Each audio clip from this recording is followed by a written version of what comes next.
Hello hi friends, welcome to கொடா cooking. இன்றைக்கி நம்ம பார்க்க போகிறது பாலக்கீரை கடையல்.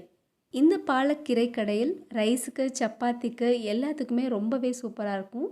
சூடான சாதத்தில் கொஞ்சமாக பசுநெய் விட்டு சாப்பிட்டிங்கன்னா ரொம்பவே சூப்பராக இருக்கும். ஒரு ஆம்லேட்டோ இல்லை சுட்ட அப்பளமோ வச்சு சாப்பிட்டிங்கன்னா ரொம்பவே சூப்பராக இருக்கும். வாங்க எப்படி செய்யுதுன்னு பார்க்கலாம். அதுக்கு முன்னாடி நம்ம கொடா குக்கிங் சேனலை மறக்காமல் சப்ஸ்கிரைப் பண்ணிடுங்க, ஆல் பட்டனும் அழுத்திடுங்க. இன்றைக்கி பாலக்கீரை கடையில் நான் மண் சட்டியில் தான் செய்ய போகிறேன். இந்த மண் சட்டியில் பார்த்திங்கன்னா உள்ள குத்தல் இருக்கும். நம்ம செஞ்சுட்டு அப்படியே கடையிறதுக்கு ரொம்பவே ஈஸியாக இருக்கும். அப்படிங்கிறனால நான் இதில் செய்கிறேன்.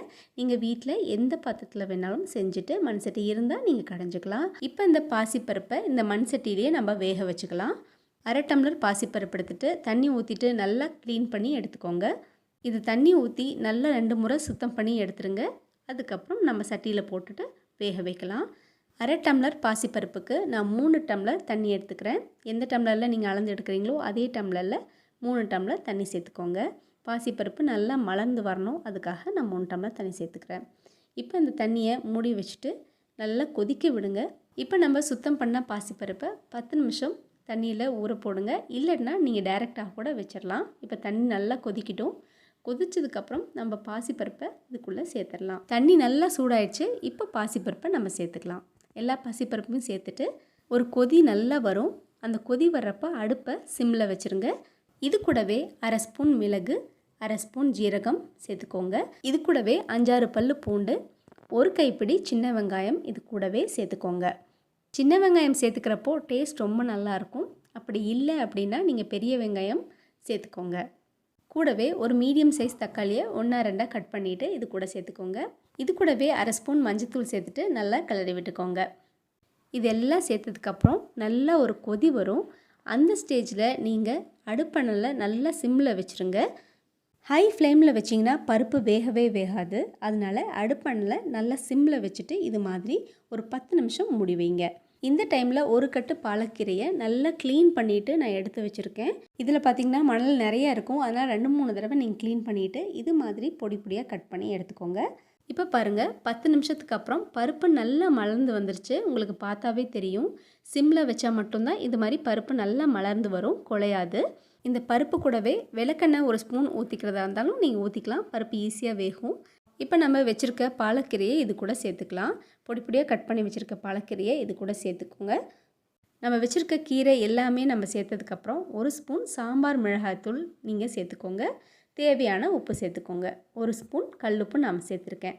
கீரையோட பச்சை நிறம் மாறாமல் இருக்கிறதுக்காக 2 டிப்ஸ் சொல்கிறேன். நீங்கள் மஞ்சத்தூள் சேர்த்துருக்கனால அந்த கீரையோட நிறம் மாறவே மாறாது. இன்னொன்று, கீரை வேக வைக்கும்போது மூடி வச்சு வேக வைக்காதீங்க. அப்படி வேக வச்சிங்கன்னா அந்த கலர் ஃபுல்லாகவே உங்களுக்கு மாறிடும். ஒரு 5 நிமிஷம் கீரை சிம்லேயே வேகட்டும். பருப்பு நல்லா சூடாக இருக்கனால அந்த தணல்லையே கீரை 5 நிமிஷம் நல்லா வெந்துடும். இப்போ பாருங்கள், இது மாதிரி நசுக்கி விட்டிங்கன்னா கீரை வெந்திருக்குது உங்களுக்கு நல்லா தெரியும். மற்ற கீரை கம்பேர் பண்ணும்போது பாலக்கீரை சீக்கிரமாக வெந்துடும். இப்போ அடுப்பில் இருந்து மண் சட்டி இறக்கி வச்சுட்டோம். இதுக்கப்புறம் நம்ம தாளிப்பு ரெடி பண்ணலாம். தாளிப்பு கரண்டியில் 1 டேபிள் ஸ்பூன் எண்ணெய் சேர்த்துக்கோங்க. 1/2 ஸ்பூன் கடுகு சேர்த்துக்கோங்க. வரமிளகா 4-5 கிள்ளி சேர்த்துக்கோங்க. ஃப்ரெஷ்ஷான கருவேப்பிலை சேர்த்துக்கோங்க. இது எல்லாமே அப்படியே தாளிச்சிட்டு இந்த கீரை கூட சேர்த்துக்கோங்க.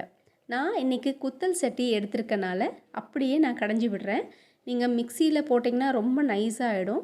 நீங்கள் நார்மலாக வச்சுருக்க சட்டியிலேயே நீங்கள் கடைஞ்சி விடுங்க, நல்லாயிருக்கும் உங்களுக்கு. இந்த குத்தல் சட்டியில் உள்ள நன்மைகள் என்னன்னு பார்த்தீங்கன்னா, நம்ம கடையும் போது 1-2 இது கடைய வரும். அதே மாதிரி நம்ம மண் சட்டியில் கடையிறதே பெரிய பெனிஃபிட் தான் நம்மளுக்கு. மிக்சியில் போட்டிங்கன்னா நைஸாக பிளெண்ட் ஆகி வந்துடும். ஆனால் இப்படி கடையும் போது 1-2 அந்த கீரை நல்லாயிருக்கும். அதே மாதிரி பாலக்கீரை உங்களுக்கு ஈஸியாக கடைஞ்சி கொடுக்கும். நல்ல சுட சுட நிறம் மாறாமல் சட்டுன்னு இந்த கீரை கடையல் ரெடி ஆகிடும்.